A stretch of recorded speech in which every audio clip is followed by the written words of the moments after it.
Keras dan agak kontroversial, simple tapi langsung ke tujuan. Begitulah kesan kita terhadap sosok tokoh satu ini.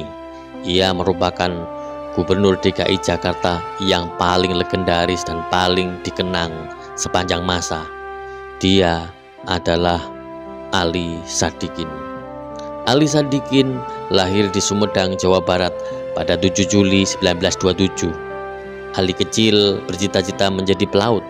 Karenanya ia masuk ke sekolah tinggi pelayaran di zaman Jepang. Saat perang kemerdekaan, ia masuk BKR Laut Cikal Bakal TNI Angkatan Laut. Kemudian ia dikirim ke Tegal, Jawa Tengah untuk membentuk Pangkalan Angkatan Laut dan Korps Marinir. Selain bertempur melawan agresi Belanda 1 dan 2, Ali Sadikin juga turut menumpas Permesta di Sulawesi Utara. Menurut cerita, dengan gagah berani ia maju ke garis depan, berlari sambil memberondongkan senapan mesin. Teman-teman Ali mengatakan bahwa Ali Sadikin memiliki gaya Hollywood. Setelah pada tahun 1963 hingga 1966 menjabat sebagai Menteri Perhubungan Laut sekaligus Menteri Koordinator urusan maritim, Ali diberi tugas khusus oleh Soekarno untuk memimpin ibu kota Jakarta. Ia dilantik sebagai Gubernur DKI oleh Presiden Soekarno pada tanggal 28 April 1966. Selama 11 tahun 1966 hingga 1977 ia berupaya memoles Jakarta dengan kreativitas yang tinggi dan sikap yang tegas. Sejak awal menjabat Gubernur DKI, Ali secara intensif keluyuran ke semua penjuru kota, menjelajahi jalanan dan gang-gang kumuh. Ia mendatangi pedagang di pinggir jalan, pengemis, penghuni gubuk-gubuk liar, dan lain sebagainya. Jakarta pada masa-masa itu amatlah sangat kumuh. Pasar yang becek, jalanan berlubang setinggi lutut, serta timbunan sampah ada di mana-mana. Sistem angkutan kota runyam, gedung sekolah bobrok, dan fasilitas mandi cuci kakus tanpa air tersebar di mana-mana. Begitu buruknya situasi Jakarta sehingga para diplomat asing menyebutnya sebagai sarang wabah disentri. Saling curiga di antara lapisan masyarakat juga belum selesai pasca tragedi 30 September 1965. Birokrasi seolah lumpuh di segala lini.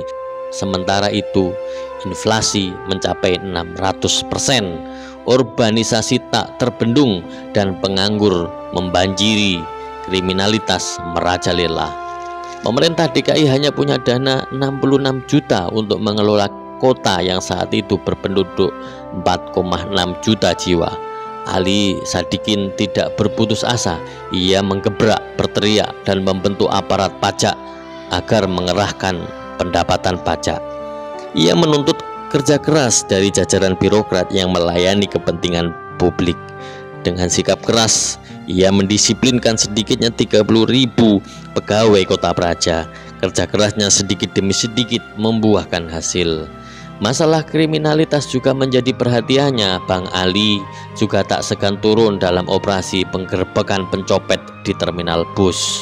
Tindakan konkret semacam inilah yang secara signifikan menurunkan tingkat kriminalitas. Simpati untuk Ali pun mulai meluas.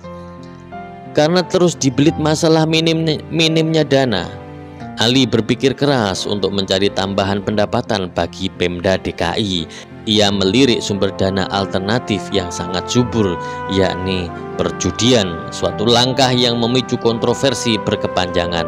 Sebetulnya Undang-Undang Nomor 11 Tahun 1957 memungkinkan pemerintah daerah memungut pajak atas izin perjudian yang diberikan bagi pengusaha Cina, sebab judi dianggap bagian dari budaya Cina.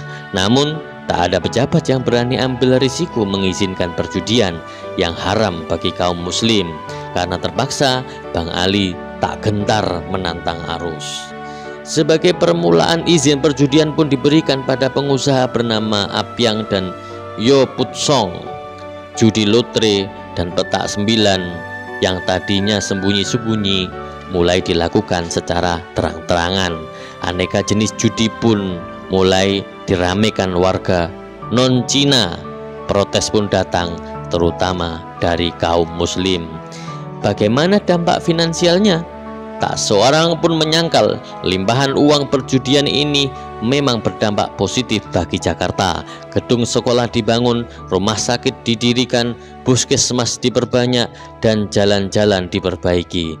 Dengan proyek Muhammad Husni Tamrin, Ali gencar membenahi pemukiman kumuh. Ia juga merenovasi Taman Monumen Nasional serta membangun Taman Ismail Marzuki, Gedung Arsip Nasional, Gelanggang Remaja Kuningan, Pasar Seni Ancol, Sekolah Atlet Ragunan, Planet Senin, sampai lokalisasi pelacuran Keramat Tunggak. Di akhir masa jabatannya tahun 1977, Pemda DKI masih memiliki saldo sebesar 17 miliar. Peran Ali Sadikin sangat signifikan dalam penciptaan Jakarta sebagai kota metropolitan dengan fasilitas modern, tidak lagi bercitra sebagai sarang disentri. Karakter kepemimpinan Ali yang tegas, bermoral, bersih, dan berwibawa dinilai sebagai teladan yang langka. Ia sukses membangkitkan solidaritas, semangat, dan motivasi rakyat. Di kalangan rakyat kecil, popularitasnya cukup tinggi walau ia mengizinkan berbagai penggusuran. Ia mendapat anugerah Ramon Magsaysay pada tahun 1971 setelah pensiun dari kemiliteran dengan pangkat terakhir Letjen KKO dan tidak lagi menjabat Gubernur DKI. Bang Ali masih menjalin kontak dengan tokoh-tokoh nasional yang memiliki komitmen tinggi terhadap masa depan bangsa. Keterlibatannya dalam petisi 50 membuat rezim Orde Baru memberangus hak-hak politiknya. Ali Sadikin meninggal pada hari Selasa 20 Mei 2008 di Singapura pada usianya yang ke-80.